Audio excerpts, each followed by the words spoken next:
ਪੰਜਾਬ ਸਰਕਾਰ ਦੇ ਇੱਕ ਫੈਸਲੇ ਤੇ ਸਵਾਲ ਫੇਰ ਉੱਠ ਰਹੇ ਆ ਜੀ, ਕਿਹੜਾ ਫੈਸਲਾ? ਹਾਂਜੀ ਬਿਲकुल, ਇਹ ਸਵਾਲ ਜਿਹੜੇ ਆ ਉਹ ਪ੍ਰਗਟ ਸਿੰਘ ਨੇ ਸਭ ਤੋਂ ਪਹਿਲਾਂ ਚੁੱਕਿਆ ਅੱਜ ਸਵੇਰੇ, ਪਰ ਉਸ ਤੋਂ ਬਾਅਦ ਵੱਡੀ ਗੱਲ ਇਹ ਹੋਈ ਜੀ, ਕਿ ਸੀਐਮ ਆਪਣੇ ਪਿੰਡ ਪਹੁੰਚੇ ਸਤੌਜ, ਜਿੱਥੋਂ ਜੀ, ਉਹਨਾਂ ਨੇ ਆਪਣੀ ਜ਼ਿੰਦਗੀ ਦਾ ਹਰੇਕ ਸਫ਼ਰ ਸ਼ੁਰੂ ਕੀਤਾ ਹੈ। ਤਾਂ ਉੱਥੇ ਉਹਨਾਂ ਨੇ ਜਿਹੜਾ ਪਿਛਲੇ ਦਿਨ ਹੀ ਫੈਸਲਾ ਲਿਆ ਉਹਨੂੰ ਜ਼ਿਆਦਾ ਪ੍ਰਮੋਟ ਕੀਤਾ। ਸਤੌਜ ਵਾਸੀਆਂ ਨੂੰ ਕਿਹਾ ਕਿ ਭਾਈ ਤੁਸੀਂ ਸਿੱਧੀ ਬਿਜਾਈ ਵਾਲੇ ਮਾਮਲੇ 'ਚ ਮਿਸਾਲ ਬਣ ਜਾਓ, ਜੀ, ਮਤਲਬ ਕਿ ਪੂਰਾ ਪੰਜਾਬ ਇੱਥੇ ਆਵੇ, ਤੁਹਾਨੂੰ ਪੁੱਛੇ ਕਿ ਹਾਂ ਭਾਈ ਤੁਸੀਂ ਕਮਾਲ ਕਰ ਦਿੱਤੀ ਹੈ। ਸੋ ਪੁਰਾਣੀਆਂ ਗੱਲਾਂ ਨੂੰ ਚੇਤੇ ਕੀਤਾ ਤੇ ਨਾਲ ਸਿੱਧੀ ਬਿਜਾਈ, ਜਿਹੜਾ ਕਿ ਇਸ ਵੇਲੇ ਇੱਕ ਬੜਾ ਚਰਚਿਤ ਵਿਸ਼ਾ ਹੈ। ਤਾਂ ਖੈਰ, ਸਿੱਧੀ ਬਿਜਾਈ ਨੂੰ ਕੁਝ ਲੋਕ ਪੁੱਠੀ ਬਿਜਾਈ ਵੀ ਕਹਿੰਦੇ, ਕਹਿੰਦੇ ਕਿ ਪੁੱਠਾ ਪੰਗਾ, ਪਰ ਹੁਣ ਦੇਖਣਾ ਹੋਏਗਾ ਕਿ ਕਿੰਨੀ ਕੁ ਬਚਤ ਹੁੰਦੀ ਹੈ ਪਾਣੀ ਦੀ, ਕਿਉਂਕਿ ਸੀਐਮ ਨੇ ਸਾਰਾ ਜ਼ੋਰ ਲਾ ਦਿੱਤਾ। ਇਹ ਇੱਕ ਫੈਸਲਾ। ਦੂਸਰਾ ਫੈਸਲਾ ਜਿਹਦੇ ਤੇ ਸਵਾਲ ਉੱਠਦੇ ਪਏ ਨੇ, ਅਸਲ ਦੇ ਵਿੱਚ ਕੀ ਹੈ ਕਿ ਅੱਜ ਇੱਕ ਅਖਬਾਰ ਦੇ ਵਿੱਚ ਖਬਰ ਲੱਗੀ ਆ, ਉਹ ਖਬਰ ਕਾਫੀ ਹੈਰਾਨ ਕਰਨ ਵਾਲੀ ਹੈ, ਜਿਹਨੂੰ ਜੀ, ਸ਼ੇਅਰ ਕੀਤਾ ਪ੍ਰਗਟ ਸਿੰਘ ਨੇ ਔਰ ਸਵਾਲ ਚੁੱਕੇ ਆ। ਤੇ ਵੈਸੇ ਉਹਨਾਂ ਨੇ ਕਹਿਣਾ ਹੀ ਹੁੰਦਾ, ਤੁਹਾਨੂੰ ਪਤਾ, ਜਿਵੇਂ ਸਾਨੂੰ ਕੁਝ ਲੋਕ ਕਹਿੰਦੇ ਹੁੰਦੇ ਕਿ ਤੁਹਾਡਾ ਕੰਮ ਆਲੋਚਨਾ ਕਰਨਾ, ਤਾਂ ਵਿਰੋਧੀ ਧਿਰ ਨੂੰ ਵੀ ਅਕਸਰ ਇਹੀ ਕਿਹਾ ਜਾਂਦਾ ਹੈ ਕਿ ਭਾਈ ਇਹਨਾਂ ਨੇ ਤਾਂ ਮੁੱਦਾ ਚੁੱਕਣਾ ਹੈ। ਤਾਂ ਉਹ ਕਹਿੰਦੇ ਕਿ ਕੀ ਇਹ ਬਦਲਾਅ ਹੈ?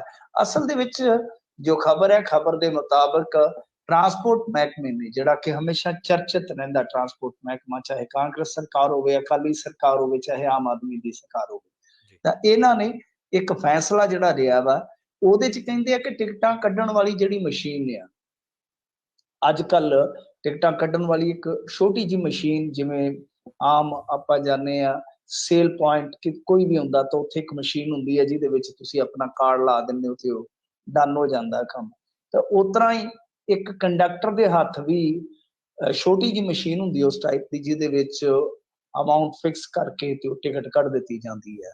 ਤਾਂ ਕਹਿੰਦੇ ਆ ਕਿ ਇਹ ਜਿਹੜੀ ਮਸ਼ੀਨ ਟਿਕਟਾਂ ਕੱਢਦੀ ਹੈ, ਇਹਨਾਂ ਨੇ ਖਰੀਦਣ ਦਾ ਕੰਮ ਸ਼ੁਰੂ ਕੀਤਾ। ਇਹ ਮਸ਼ੀਨਾਂ ਜਿਹੜੀਆਂ ਮਤਲਬ ਕਿ ਲੈਣੀਆਂ ਨੇ 9 ਡਿਪੂਆਂ ਵਾਸਤੇ, ਤਕਰੀਬਨ 2500 ਇਹਨਾਂ ਦੀ ਤਾਦਾਦ, ਇਹਨਾਂ ਦੀ ਗਿਣਤੀ ਹੈ, ਤੇ ਇਹ ਕੋਈ 5000 ਜਾਂ 6000 ਦੀ ਆਉਂਦੀ ਹੋਵੇਗੀ। ਤਾਂ ਕਹਿਣ ਦਾ ਭਾਵ ਇਹ ਹੈ ਕਿ ਰੌਲਾ ਜਾਂ ਸਵਾਲ ਹੈ ਜਿਹੜਾ ਜੀ, ਕਿ ਹਰੇਕ ਟਿਕਟ ਪਿੱਛੇ 10 ਪੈਸੇ ਪ੍ਰਤੀ ਟਿਕਟ, ਯਾਨੀ ਇਸ ਹਰੇਕ ਟਿਕਟ ਪਿੱਛੇ 10 ਪੈਸੇ ਜਿਹੜੇ ਉਹ ਕੰਪਨੀ ਨੂੰ ਜਾਣੇ। ਤਾਂ ਇੱਕ ਕੰਪਨੀ ਦੇ ਥਰੂ ਇਹ ਸਾਰਾ ਕੁਝ ਕੀਤਾ ਜਾ ਰਿਹਾ ਔਰ 5 ਸਾਲ ਦਾ ਐਗਰੀਮੈਂਟ ਆ। ਜਦ ਕਿ ਕਹਿੰਦੇ ਆ ਕਿ ਇਸ ਤਰ੍ਹਾਂ ਜਦੋਂ 10 ਪੈਸੇ ਪਰ ਟਿਕਟ ਦਾ ਉਹਨਾਂ ਨੂੰ ਕਮਿਸ਼ਨ ਜਾਏਗਾ, ਤਾਂ ਉਹਨਾਂ ਦੀਆਂ ਜਿਹੜੀਆਂ ਮਸ਼ੀਨਾਂ 6 ਮਹੀਨੇ ਸਾਲ ਦੇ ਵਿੱਚ ਫ੍ਰੀ ਹੋ ਜਾਣਗੀਆਂ, ਬਾਕੀ ਟਾਈਮ ਉਹਨਾਂ ਦੀ ਨਿਰੀ ਕਹਿ ਲਓ ਕਿ ਸ਼ੁੱਧ ਕਮਾਈ ਆ। ਤਾਂ ਇਹਦੇ ਤੇ ਸਵਾਲ ਚੁੱਕਿਆ ਬੇਸਿਕਲੀ।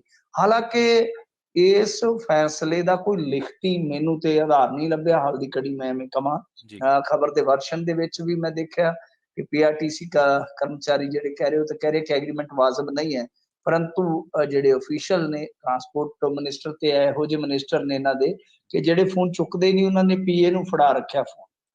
ਜੀ, ਉਹਨਾਂ ਦਾ ਪੀਏ ਚੱਤੋ ਪੈਰ ਇੱਕੋ ਗੱਲ ਕਹੀ ਜਾਂਦਾ, ਭਾਵੇਂ ਰਾਤ ਦੇ 1 ਵਜੇ ਕਰ ਲਓ, ਭਾਵੇਂ ਦੁਪਹਿਰ ਦੇ 1 ਵਜੇ ਕਰ ਲਓ, ਸਾਹਿਬ ਮੀਟਿੰਗ ਕਰੀ ਜਾਂਦੇ, ਸਾਹਿਬ ਬਿਜ਼ੀ ਹੈ, ਸਾਹਿਬ ਮੀਟਿੰਗ ਕਰੀ ਜਾਂਦੇ, ਬਸ ਉਹਦੇ ਕੋਲ ਤੇ ਜਵਾਬ ਹੀ ਇੱਕ ਰਟਾਇਆ ਹੈ। ਤਾਂ ਉਦਾਂ ਇਹਨਾਂ ਦੇ ਵਿੱਚ ਜੇ ਆਪਾਂ ਦੇਖੀਏ ਤਾਂ ਕੁਝ ਆਫੀਸਰ ਇਸ ਤਰ੍ਹਾਂ ਦੇ ਹੈਗੇ ਨੇ ਜਿਹੜੇ ਗੱਲਬਾਤ ਕਰ ਲੈਂਦੇ ਆ। ਤਾਂ ਵਰਸ਼ਨ ਦੇ ਮੁਤਾਬਕ ਜੋ ਮਤਲਬ ਬਠਿੰਡਾ ਡਿਪੂ ਦੇ ਜੀਐਮ ਹੈ ਰਮਨ ਕੁਮਾਰ, ਉਹਨਾਂ ਨੇ ਕਿਹਾ ਕਿ ਕੋਈ ਵੀ ਸਕੀਮ ਸਾਡੇ ਧਿਆਨ 'ਚ ਨਹੀਂ। ਸੋ ਇਸ ਕਰਕੇ ਸਵਾਲ ਜ਼ਰੂਰ ਆਪੋਜੀਸ਼ਨ ਚੁੱਕ ਰਿਹਾ, ਪਰ ਕੋਈ ਲਿਖਤੀ ਆਧਾਰ ਮੈਨੂੰ ਹਾਲ ਦੀ ਘੜੀ ਨਜ਼ਰ ਨਹੀਂ ਆਇਆ। ਮੈਂ ਖੁਦ ਵੀ ਇਹਨੂੰ ਥੋੜਾ ਖੋਜਣ ਦੀ, ਥੋੜਾ ਪਾਲਣ ਦੀ ਕੋਸ਼ਿਸ਼ ਕੀਤੀ ਹੈ, ਪਰੰਤੂ ਲਿਖਤੀ ਆਧਾਰ ਨਹੀਂ ਹੈ। ਖਬਰ ਹੈ, ਖਬਰ ਤੋਂ ਇੱਕ ਵਿਵਾਦ ਉੱਠਿਆ, ਪਰ ਮੈਨੂੰ ਨਹੀਂ ਲੱਗਦਾ ਕਿ ਇਹੋ ਜਿਹਾ ਬੇਹੂਦਾ ਫੈਸਲਾ ਇਹਨਾਂ ਨੂੰ ਲੈਣਾ ਚਾਹੀਦਾ ਜਾਂ ਲਿਆ ਹੋਏਗਾ।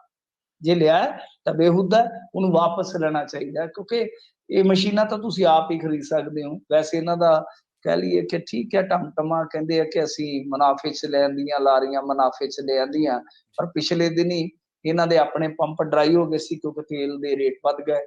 ਨਿੱਜੀ ਪੰਪਾਂ ਤੋਂ ਖਾਤੇ ਚਲਾਏ ਤਾਂ ਉਹਨਾਂ ਨੇ ਹੱਥ ਖੜੇ ਕਰ ਦਿੱਤੇ ਕਿਉਂਕਿ ਪੇਮੈਂਟਾਂ ਰੁਕ ਗਈਆਂ।